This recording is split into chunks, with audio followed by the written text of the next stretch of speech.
자, 오늘은 하나님이 뽑으신 300명의 용사들, 그런 주제로 말씀을 전하겠습니다. 하나님이 뽑으신 300명의 용사들. 자, 하나님께서 우리를 이 땅에 태어나게 하시고, 그러니까 우리를 이제 이렇게 살아있게 하시는 거죠. 생명을 주시고 생명을 유지시켜 주시는 데는 하나님의 뜻이 있는 거예요. 이건 이제 제가 지난주에도 설교 때 빅터 프랭클 얘기를 하면서 말씀을 드렸어요. 그러니까 우리는 하나님이 주신 이 삶에 하나님께 책임을 다하는 삶을 살아야 됩니다. 그냥 막 내 육신의 어떤 충동이나 욕구나 어떤 그런 것을 위해서 살아가면 되지 않고, 정말 그 고귀한 가치, 참된 의미를 찾아서 그렇게 살아야 되죠. 그래야 하나님 앞에 칭찬받는 인생이 됩니다. 사명을 다하는 인생이 되는 거예요. 오늘 보면은 하나님께 쓰임 받은 이제 300명의 사람들이 나옵니다. 우리의 이제 가장 가치 있는 일은 하나님의 일을 하는 거죠. 어차피 우리는 태어나서 한평생 살아갑니다. 뭐 이걸 하든 저걸 하든 뭘 하든지 시간은 가는 거고요. 우리 인생 그렇게 해서 살다 보면은 어느 날 나이가 들어서 떠나야 할 날이 오는 거죠.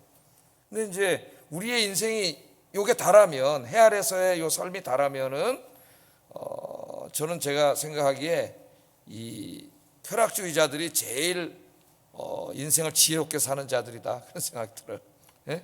인생의 행복을 위해서 자신의 욕구를 충족시키면서 뭐 죽을 건데 뭐 죽기 전에 그냥 놀아보는 거죠. 노세 젊으세 노세 그러면서 사는 거죠. 그러나 정말 우리 인생이라는 게, 우리의 존재라는 게 이 땅에서 100년도 안 되는 짧은 이 존재의 삶이 다가 아니라 그 이후에 저 초월의 세계에 저 내세에 영혼이 있다면, 영원한 세계가 있다면 그렇게 사는 사람은 가장 어리석은 사람.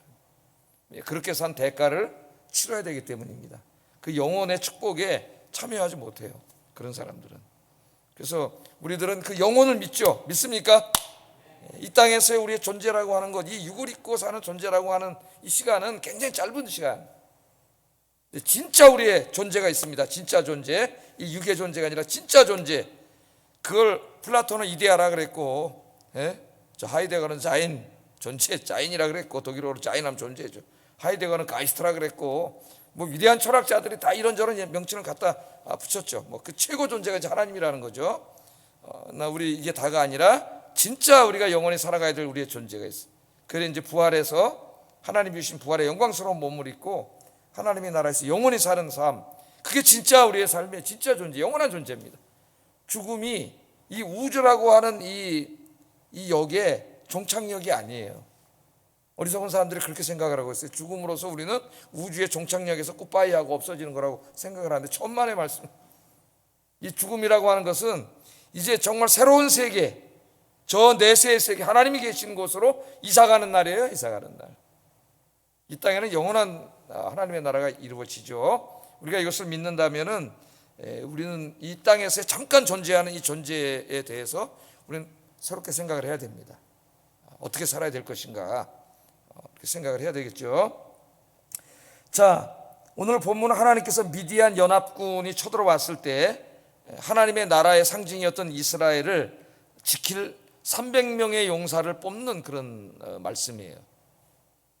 기드온은 이 미디안 연합군이 쳐들어온다는 소리를 듣고 군대를 모으기 시작합니다. 그래서 그 미디안의 그 영향력 아래 있었던 므낫세, 아셀, 스불론, 납달리의 사람을 보내가지고 군대를 모집해서 32,000명을 모집했다 그랬어요. 지난 시간에 공부했죠? 32,000명을 공부했습니다. 그러나 이 숫자는 적의 숫자에 비하면 상대도 안 돼요. 적은 얼마예요? 135,000명이에요. 135,000. 뭐 지금같이 핵폭탄이 하나 있으면 뭐 이 비대칭 무기이기 때문에 인원이 별로 상관없을 수 있지만, 그 당시엔 칼과 창, 활로 싸워야 되기 때문에 인원수가 큰 무기죠. 숫자가 많은 게 상대가 되지 않습니다. 턱없이 모자라요. 32,000명 가지고도 지금 어떻게 해볼 도리가 없는데 하나님께서는 너무 많다래. 너무 많다고 하시고 결국 돌려보내서 300명만 하나님이 남기십니다. 그래서 이제 이 300명으로 미디안 연합군을 이기게 하시고 하나님의 영광을 온 땅에 크게 드러나게 하시게 됩니다. 중요한 건 뭐냐? 이 300명의 용사가 돼야 된다는 거예요. 32,000명을 뽑았는데 300명만 남았으니까 1%입니다. 상위 1%예요. 하나님이 보시기에 상위 1%, 믿음의 1%, 예? 믿음의 상위 1%. 하나님의 일을 아무나 하는 게 아니에요. 할 수 있는 게 아니에요. 오늘 이제 하나님은 어떤 사람 쓰시는가 이걸 좀 공부하려고 하는데, 하나님 어떤 기준에 의해서 이 300명을 뽑으셨는가, 오늘 좀 이걸 생각해 보고 이 두 부분에 우리가 좀 힘써야 되겠습니다. 하나는 믿음이고, 믿음과 용기고, 하나는 사명감이에요. 사명감. 하나님이 나에게 내 인생에 주신, 내 인생을 지금까지 이렇게 살아있게 하신 그 목적, 다시 말하면 내가 살아가야 할 이유, 내가 이 땅에 살아있는 이유, 좀 더 어려운 말로 하면은 내 삶의 의미라고 할 수 있어요. 말이 좀 어렵습니다. 의미가 좀 더 풀어서 얘기하면은 가장 고귀한 가치라고 할 수도 있겠어요. 고귀한 가치, 돈 벌고 막 성공하고 이런 게 아니라 고귀한 가치라고 말할 수도 있겠습니다. 자, 그럼 한번 좀 말씀 보겠어요. 우선 오늘 말씀해 보면은 하나님이 기드온을 여룻바알이라고 부르면 새로운 이름을 지어줘서 여룻바알의 뜻은 지난주에 공부를 했어요. 1절에 보면 여룻바알이라는 기드온 그렇게 말합니다. 자, 여룻바알은 바알과 싸운다 그런 말이라 그랬죠. 바알과 싸운다. 그러니까 기드온의 정체성을 하나님이 새롭게 지어준 거예요. 네 앞으로 인생의 사명은 바알과 싸우는 거다, 그렇게 정해줬습니다. 그러니까 지금 기드온이 미디안 연합군 13만 5천 명과 싸우는 전쟁은 그냥 단지 이렇게 두 세력이 부딪혀갖고 민족끼리 하는 전쟁이 아니라, 이 전쟁은 하나님의 사람들과 바알의 사람들 간의 싸움이라는 거죠. 여기 영적인 전쟁의 의미가 있습니다. 자, 그래서 이 싸움에서 기드온이 승리를 해야 미디안 사람들이 믿는 신이 진짜 신이 아니고, 지금 기드온과 이스라엘이 믿는 신 야훼 하나님이 진짜 하나님이시다, 그 하나님의 영광이 드러나는 거예요. 그러니까 지금 이 기드온이 싸우는 싸움은 단지 그냥 전쟁하는 게 아닙니다. 하나님의 영광을 위한 싸움, 그래서 영적인 싸움이에요.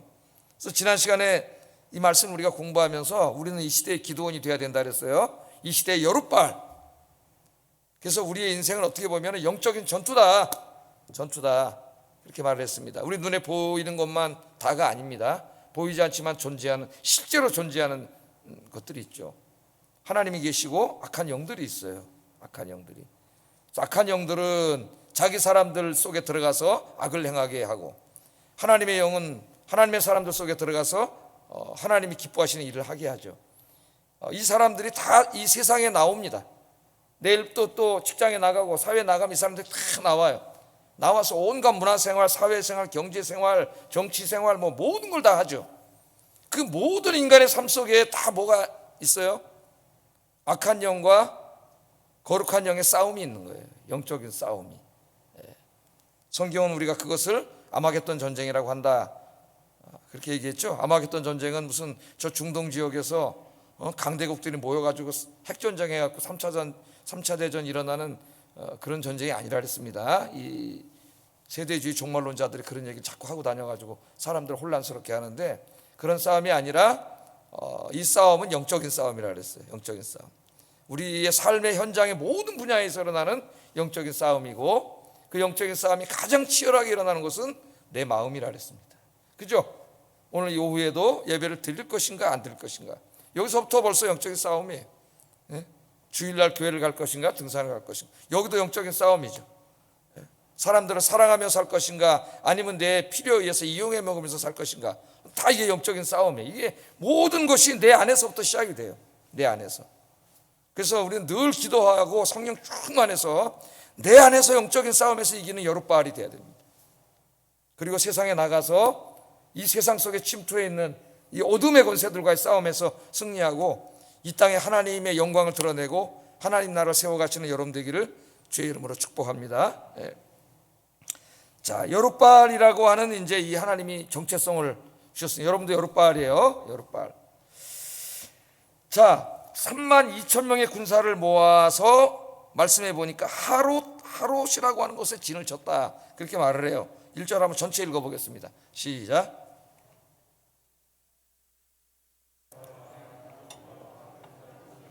일찍이 일어나 하롯샘 곁에 진을 쳤고 미디안 진영은 그들의 북쪽이요 모래산 앞 골짜기에 있었더라니까. 13만 5천 명이 저쪽에 새까맣게 쫙, 누가 컴퓨터 그래픽으로 한번 만들었으면 좋겠어요. 애들 보게. 이쪽엔 3만 2천 명이 쫙 있는데 뭐 비교가 안 되죠. 요즘 한옥kum이라 그러면 여기는 막 새까만 이제 사람들이 줄을 이렇게 있는 거예요. 근데 어디다 진을 쳤냐면 하롯이라고 하는 곳에 짐을 쳤다래. 하롯. 좀 상징적인 의미가 있습니다. 이 하롯은 떨림, 공포, 두려움 그런 뜻이에요. 그러니까 이것은 당시 이스라엘의 지금 영적이고 심적인 상태를 암시해 줍니다. 13만 5천 명 앞에서 두려워하고 있고 떨고 있는 거죠. 이 사람들이. 뭐 안 그러겠습니까, 여러분? 예? 정상적인 사람이라면 다 떨겠죠. 비교가 안 되니까. 이제 왁 하고 붙으면은 상대가 안 되는데 한 사람 몇 명을 상대해야 돼요? 최소한 다 4명은 상대해야 돼요. 4명은. 이길 수가 없는 거죠.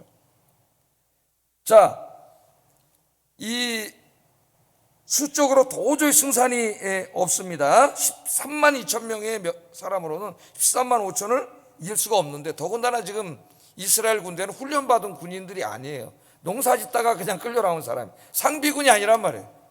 예?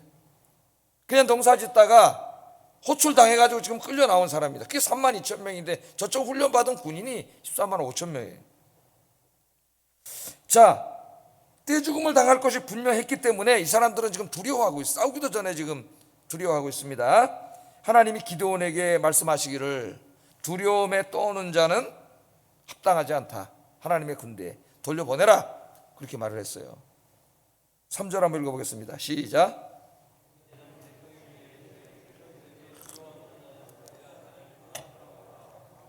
이에 돌아간 백성이 2만 2천 명이요 남은 자가 10,000명이다. 두려워 떠는 자는 돌아가라. 두려운 사람들이 있었거든요. 그랬더니 2만 2천 명이나 갔어요. 싸울 자신이 도저히 없어. 죽게 생겼어요. 집으로 돌아갈 것 같지가 않아, 이 전쟁에서. 그러니까 2만 2천 명이 이게 웬 떡이냐 그러고 집에 가려는데요, 다 돌아가 버렸습니다. 자, 하나님께서 왜 두려워하는 자 2만 2천을 돌려보내려고 했느냐? 한 2가지 이유가 있어요. 2가지 이유가. 첫째, 두려움은 하나님이 자기들과 함께 하신다는 것을 믿지 못하는 불신앙입니다. 불신앙. 믿음이 없는 불신앙이죠. 신명기 20장 1절에 보면 하나님이 벌써 이렇게 될 것을 다 아시고 이런 말씀을 이미 미리 하셨어요. 한번 읽어봅니다. 시작. 백성이 너보다 많음을 볼지라도 그들을 두려워하지 말라. 애굽 땅에서 너를 인도하여 내신 네 하나님 여호와께서 너와 함께 하시느니라. 아멘. 그러니까 내가 나가서 적군들과 싸우려고 할 때 병거와 백성이 너보다 많음을 볼지라도 두려워하지 말라고 이미 하나님 말씀하셨어요. 왜? 너를 인도해낸 네 하나님께서 너와 함께 계시기 때문에 숫자를 보고 두려워하지 말라고 이미 신명기에 말씀을 하셨어요. 이 말씀을 알고 있습니다, 이 사람들이. 그럼 이걸 믿음이 있는 사람이라 아멘으로 믿고 두려워하지 않고 우리가 수가 적어도 싸워서 이길 수 있다, 하나님의 영광을 드러낼 수 있다, 이렇게 생각을 해야 되는데 믿음이 없는 사람들 2만 2천 명은 믿음이 없었기 때문에 두려운 거죠. 두려워서 도망을 간 겁니다. 자, 이 믿음이 없는 사람들이 만일 이 전쟁에 참여한다면 어떻게 됐을까요, 여러분? 두려움에 떠는 사람이 계속 그 무리 속에서 부정적인 말을 했을 거예요. 우린 이길 수 없어. 우린 질 거야. 저쪽은 13만 5천 명인데 이건 무리한 전쟁이야. 기드온이 무리하게 죽이려고 그러는 거야. 별소리 다 하면서 계속 불신앙적인 말을 하면은 나머지 믿음이 있는 10,000명도 너무 힘들 거예요, 그 안에서. 그죠? 같이 믿음의 사람들이 하나님 도와주셔, 우리 이길 수 있어. 그래야 서로 힘이 나는데 믿음이 없는 사람들이 함께 참여하면 계속 그런 불신앙적인 얘기를 할게 뻔해요. 그래서 전쟁에 이길 수가 없습니다. 하나님 걸 너무나 잘 아시기 때문에 그 사람들은 이 전쟁에 필요 없다는 거죠. 그래서 믿음이 없는 사람, 용기가 없는 사람은 다 돌려보내라 그랬어요. 중요한 것은 숫자의 많고 적음이 아니라 하나님이 살아계시고 우리가 함께 계신다는 것을 믿는 믿음이 있는 사람, 그 믿음을 가지고 용기 있게 자신을 헌신할 수 있는 사람, 그게 필요한 거죠. 그래서 하나님의 일에는 믿음과 용기가 필요하다. 믿음, 하나님이 함께 하신다. 내가 하는 일이 하나님이 기뻐하시는 일이라면 이 일은 아무리 힘들고 어렵고 지금 환경이 안 좋고 재정이 없고 어떻더라도 내가 일을 할 때 하나님이 도와주신다, 함께 하신다. 그런 믿음으로 하시는 여러분 되기를 주의 이름으로 축복합니다. 늘 의심하고 불신앙하고 불신앙적인 말하고 부정적인 말하고 이런 것을 하나님 기뻐하지 않으세요. 하나님 일에 시키지 않습니다. 그런 사람들. 그 다음에 이제 두 번째 생각해 봐야 될 문제가 뭐냐면은, 만일 믿음이 없는 사람들이 전쟁에 참여하면은 승리를 한다 하더라도 승리하는 후에 더 큰 문제가 생겨요. 더 큰 문제가. 어떤 문제가 생기느냐? 2절 한번 읽어보겠습니다. 시작.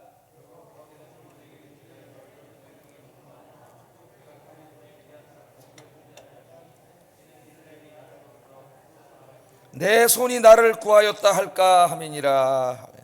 믿음이 있는 사람들은 하나님을 의지하고 싸우기 때문에 이기고 난 다음에도 우리가 이긴 게 아니라 하나님이 이기게 하셨다. 우린 숫자도 적은데 하나님이 도와주셨다. 그래서 모든 영광을 하나님께 돌리는데, 믿음이 없는 사람이 이기고 난 다음에 어떻게 한다고요?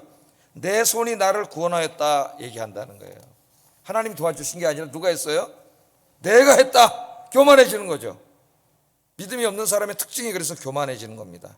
자기가 한 게 되는 거예요. 자기 인생도 다 자기가 이룬 거예요. 내가 자수성가한 거예요. 자수성가했다는 말은 하나님을 무시하는 말입니다. 사실은 하나님이 도와주신 것이지, 은혜지 무슨 자수성가 자기가 혼자 했어요? 하나님이 다 도와주신 것이지. 자, 그러면 이 사람들이 승리의 원인을 자신들의 지략과 군사력에 돌리게 될 것이고, 그리하여 이긴 후에 하나님을 섬기는 일에 힘쓰기보다는 군사력을 키우는 일에만 더 힘쓸 거예요. 군사력이 이겼다고 생각을 하니까 그렇게 될 겁니다. 뿐만 아니라 승리 후에 하나님을 높이고 감사하고 찬양하기보다는 교만해져서 자기를 높이고 자기 능력을 과시하고 그렇게 될 거예요. 만약에 그런 일이 교회 안에서 여러분 인생에서 벌어진다면 어떻게 되겠어요? 하나님 앞에 교만한 자가 되는 거죠. 은혜를 모르고. 자, 그래서 하나님께서는 이 말씀 이렇게 되는 것도 일찍이 다 아세요. 인간을 너무나 잘 아세요. 하나님은 우리를 만드셨기 때문에. 그게 하나님 이렇게 말씀했어요. 신명기 8장 17절에 읽어보겠습니다. 시작.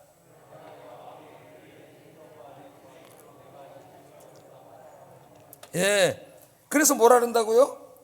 내 마음에 이르기를, 네가 네 마음에 이르기를 내 능력과 내 손의 힘으로 내 이 재물을 얻었다 할 것이다. 하나님이 그걸 걱정한다는 거예요. 이 말은 이제 신명기에서 가나안 땅에 들어갔을 때 하나님 복을 주신다 그랬죠. 네 가옥 집도 주고 땅도 주고 가축도 하면 다 잘 되게 하고 농사도 지면 다 풍성하게 해가지고 부족함이 없도록 하나님 채워주시려고 하는 게 아빠 하나님의 마음이에요. 지금도 마찬가지죠. 아빠 하나님, 여러분이 그렇게 되기를 바라는 게 아빠 하나님의 마음인데, 그때 하나님이 걱정하시는 게 이거예요. 하나님이 기껏 해서 복을 주시니까 뭐라 그래요 사람들이? 아, 내 손의 힘으로 내가 이 재물을 얻었다, 교만해진다는 거예요. 하나님 그것을 제일 염려하셨어요. 신명기를 읽어보면 믿음이 없는 사람들은 다 그래요. 자기가 한 거라 그래요. 여러분, 우리의 인생은 다 하나님의 은혜인 줄로 믿습니다. 이걸 잊어버리면 안 돼요. 하나님이 주신 거예요. 오늘 여러분이 이렇게 믿음을 가지고 명절 오후에도 하나님 전에서 예배를 드릴 수 있는 건 내가 잘나서가 아니라 하나님의 은혜인 줄로 믿습니다. 네? 하나님이 이런 믿음의 은혜를 주셨기 때문에 이렇게 예배를 드릴 수 있는 거예요. 다 하나님께 감사하면 돼요. 그래서 여러분들은 항상 하나님께 감사하고 모든 영광을 주님께 돌리기를 주의 이름으로 축복합니다. 다 하나님이 하셨습니다. 우리 한번 해보겠습니다. 다 하나님이 하셨습니다. 그러면 하나님 얼마나 기뻐하실까요? 자, 이제 1만 명 남았어요. 1만 명. 3분의 1이 돌아갔습니다. 저쪽은 13만 5천 명. 이제는 13명을 대항해. 한 명이 13명과 13대 1로 무슨 날라다니기는 무슨 김똑광도 아니고 13대 1로 지금 할 수가 없는 거죠. 자, 하나님께서는 1만 명이 남았는데 1만 명도 하나님 다 쓰기를 원하지 않았어요. 거기 합당하지 않은 사람들이 있어요. 그래서 하나님 2차 테스트를 하셔요. 2차 테스트. 1차 테스트는 뭐예요? 믿음과 용기, 두려워하지 않는 자. 2만 2천 명이 탈락됐어요. 이제 1만 명 남았습니다. 1만 명에게 내린 2차 테스트를 하세요. 4절 한번 읽어보겠습니다. 시작.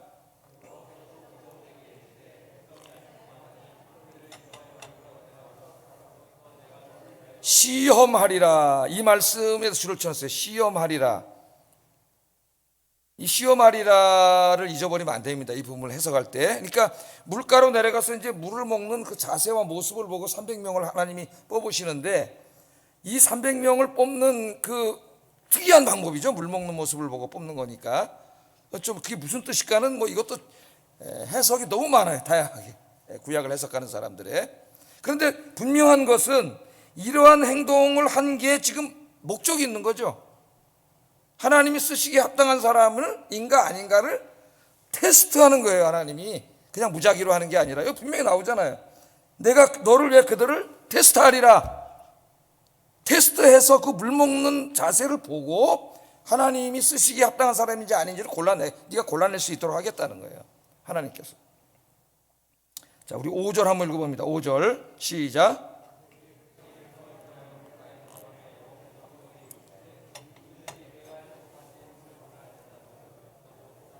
또 누구든지 무릎을 꿇고 마시는 자들을 그와 같이 하라 하시더라. 이제 물을 먹는데 1만 명이 내려가서 물을 먹어요. 근데 물을 이렇게 딱 가서 이제 손으로 물을 떠가지고 이렇게 이제 물을 이렇게 뭐 개가 할 뜻이라 했는데 이렇게 먹는 사람과 가자마자 그냥 철포덕 무기 다 내려놓고 그냥 철포덕 무릎 꿇고 앉아서 무릎 꿇고 먹는 사람을 구분하라. 이제 그런 얘기죠. 예? 그게 6절 7절 그렇게 했습니다. 그게 뭐예요 지금? 그냥 시킨 게 아니에요. 시험하기 위해서 시킨 거예요. 테스트하려고. 테스트. 자, 그랬더니 이런 결과가 나왔습니다. 6절 7절 읽어보겠습니다. 시작.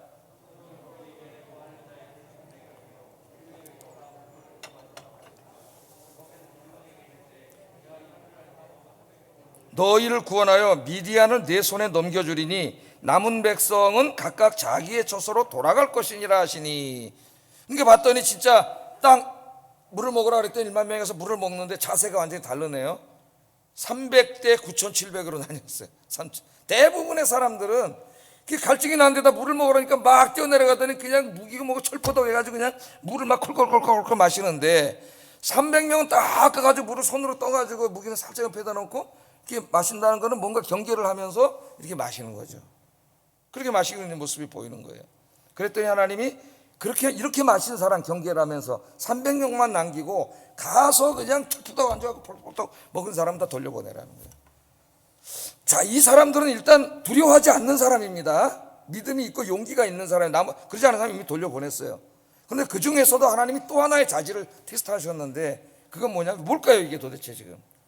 예? 왜 물을 이렇게 떠가지고 이렇게 먹으면서 싹 사방을 보면서 이렇게 먹는 사람을 뽑으라 그랬을까요? 지금 이 말씀은 이 자세는 뭐 하기 위해서 하나님이 한 거라 그랬어요 아까? 시험하기 위하여입니다. 시험 본 거예요. 시험. 예? 이제 이게 무슨 의미냐는 사사기 주석들을 읽어보면은 뭐 엄청나게 많아요. 해석이 막 이게 수수께끼 같은 아까 아침에 비슷한 말씀이래 가지고 이게 뭘까 뭐 여러 가지 얘기를 하고 뭐 하여튼 마지막까지는 뭐 이게 아무 의미 없이 그냥 임의적으로 300명 골라내려고 하는 이런 주석까지 하여튼 베르무 주석이 다 있어요. 근데 하여튼 틀림없는 것은 시험하기 위함이란 이 말씀입니다. 그 물 먹는 자세를 통해서 하나님이 보고 싶은 게 있는 거예요. 테스트하고 싶은 게. 성경에 분명히 그렇게 얘기하고 있잖아요. 테스트를 하고 싶은 게 있는 거예요. 작은 행동 하나를 보면은 모든 것을 알 수 있습니다. 그래서 여러분 저 그 마케팅 책들을 쭉 읽어보면 제가 몇십 권 읽어보니까 그 CEO들이 직원을 뽑는데 어떤 작은 행동 하나를 자기가 이제 테스트하려고 하게 함으로써 그 작은 행동 하나를 보고 그 사람을 다 평가하는 그런 테스트가 굉장히 많더라고요. 그러니까 우리 인간은 자기 몸에 배어있는 모든 것들을 어떤 그런 자기 행동 하나로 다 보이는 거죠. 하나를 보면 뭐를 안다래요 우리나라 속담에. 이걸 알아요 몰라요? 하나를 보세요. 하나를 보면은 거의 틀림없습니다. 작은 거 하나를 딱 행동하는 걸 보면 나머지는 볼 필요도 없어요. 나머지에서는 다 그렇게 살아가는 게 거의 뻔해요. 근데 오늘 이 자세는 뭐냐면은 나머지 9,700명은 진짜 뛰어내려가가지고 물이 먹고 싶으니까 지금 전쟁 중이잖아요. 전쟁을 지금 하려고 하는 일촉즉발의 지금 상황인데 전쟁이 뭐고 사명이고 뭐고 다 무기 내려놓고 그냥 물을 콜떡콜떡 퍼먹는 이런 사람들이에요. 자기 인간의 욕심이 하나님 주신 사명보다도 중요한 사람들입니다. 그 작은 행동 하나에서 이 모든 것이 보여지는 거예요. 이 사람들은 이 물 먹는 거 여기서 벌써 모든 거 다 내려놓고 그냥 그렇게 막 경계심을 풀고 먹을 정도라면은 나머지는 안 봐도 뻔해 이 사람은. 하나를 보면 열을 알아요. 그런데 나머지 300명은 인원이 얼마 안 됐지만은 지금 이제 곧 전쟁이 일어날 거란 걸 알고 적군이 언제 쳐들어올지도 모르니까 물을 먹으면서도 상당히 조심해서 먹는 거죠. 경계를 하면서 그렇게 먹는 거예요. 그러니까 여기에는 굉장한 어떤 그 경계심과 사명감이 있습니다. 사명감 있는 사람. 이 작은 거 하나를 보면은 이 사람이 모든 걸 알 수가 있는 거예요. 그래서 하나님의 두 번째 테스트는 저는 많은 해석들이 있지만은 사명감 테스트다, 그렇게 생각합니다.